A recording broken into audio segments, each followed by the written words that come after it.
যদি আমার সময় থাকতো আমি আসতাম, যদি আমার সময় থাকতো আমি যেতাম, যদি আমার সময় থাকতো, এই ধরনের অনেক বাক্য থাকে না?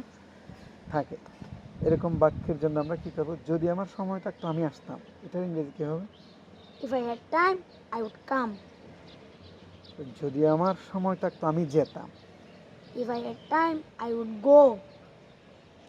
যদি আমার সময় থাকতো আমি তোমার বিয়েতে যেতাম, If I had time, I would go to your marriage ceremony. যদি আমার সময় থাকতো আমি এমন মুহূর্ত মিস করতাম না, If I had time, I wouldn't miss this moment.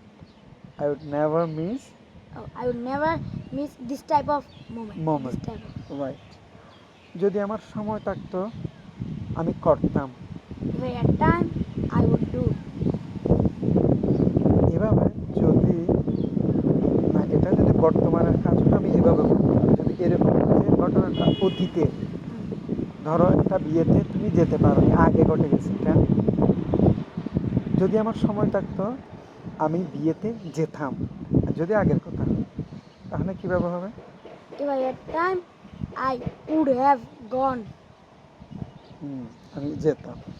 If I had time I would have gone, যদি অতীতের কথা হয়। আর যদি বর্তমান কিংবা ভবিষ্যতের কথা হয় তাহলে বলতে হবে if I had time I would go আর আই উড কাম। আমি যেতাম, আমি আসতাম, আমি খাইতাম, এভাবে। Okay, thank you.